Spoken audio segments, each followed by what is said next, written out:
Check it out now. Holy, they got him, people. The designer demon, the Ameri assassin, the Dior driller. Yes, I'm talking about none other than K Flocka. They pretty much have just made sure that he will not be getting out of jail anytime soon. If you guys don't know, he was locked up about over a year ago after he allegedly, even in fashion, he still upped it on his op, okay? Now, that story gets really complicated because his defense, and they're kind of been rolling it out slowly, his lawyer is saying, yo, K-Flock ain't no cold-blooded killer. He was an artist with a promising career. Why would he just kill somebody, okay? Even though the music says that, why would he do it, okay? Now, basically, the whole story supposedly went, some dude, that's his op, you know what I mean, talked back to him. He said some words. The dude then walked out the barbershop, supposedly brandishing a gun, threatened his life. And after threatening his life, K Flocka had to up it in fashion, okay? Get that dude 2 shots. The dude died. And he's been preparing a self-defense case ever since then. So he's been sitting in jail waiting for his day in court. Now, I'm not going to lie. Because the guy allegedly was found with a gun, so the guy who got killed was found with a gun, it's kind of looking not that bad. I mean, obviously a murder charge looks bad, but it's not looking that bad for K-Flock. And perhaps, who knows, maybe he could get released in 10 years. Now, K-Flock's only 19. Okay, getting out in 10 years, he's still not even 30. Okay, so he could have caught a body and still get out quite soon. Now, the feds and also the state police are very conscious of what the messaging is from not only Bronx Drill, but people believing that crimes could happen and no repercussions. That's why they quickly arrest people. They don't let them out of jail, especially in New York, and they try to give a lot of time. Now, given that K-Flock is setting up this self-defense case, the feds came in. And the feds came in with a racketeering charge. Yes, they indicted 8 members of the Bronx gang, Sev Side and Third Side, charged them with murder, racketeering, and other crime-related offenses, gun-related offenses, actually, okay? Some shootings and all those stuff. Now, it's a thin indictment. I read through the whole thing. It's all centered around one murder, which is K-Flock killing the guy. And they're saying, yeah, you might say this is self-defense, but this was a act to further the gang. If you know what I mean?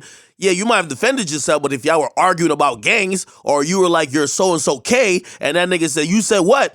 You basically arguing about criminal enterprises, which that's in a RICO case, okay? So that's the sole murder that they point out in this RICO case. They have a bunch of shootings that they claim K-Flock and others were in, okay? And he's the lead person in the indictment, okay? Kevin Perez, a.k.a. K-Flock, a.k.a. KK. There's a couple other people. Devin Mason, a.k.a. BJ. Irvin Bierman, a.k.a. EJ. Oh, that's kind of works out. Nicholas Johnson, a.k.a. Nick. Okay, I guess he ain't get a popular nickname.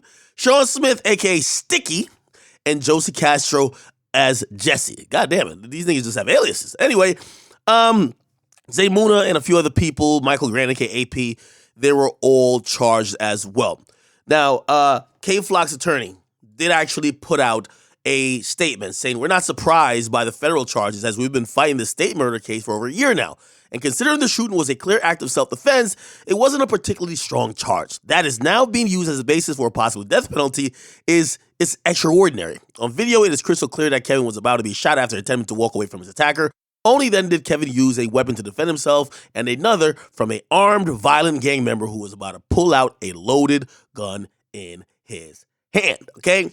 Now, here's the difference between feds and state. First of all, feds, 97% conviction rate. Also, feds, they're going to give you much more time, okay? When Bobby Shmurda then went down for conspiracy, that was a state charge, they did 7 years. When 6ix9ine got called for the feds, he was facing 49 years. So basically, the feds trying to give you football numbers. They're not trying to play around. So here's the thing. K-Flock's case, there's a minimum mandatory of life in prison, and there's also the death penalty still, hanging over his head if he gets convicted of this on a federal level. So basically what I think is going to happen, the state may just turn this case completely over to the feds because the feds are going in full court press, way more resources. They got way better people doing the stuff. And, of course, they're going for way more time. So we will see what happens, but K-Flock has been charged with a federal RICO case, and we usually call these things grand opening, grand closing, okay? Anytime I see federal RICO, I think 20 years are better, unless you tellin', okay? Get a comment, you guys like them, subscribe to Akademiks.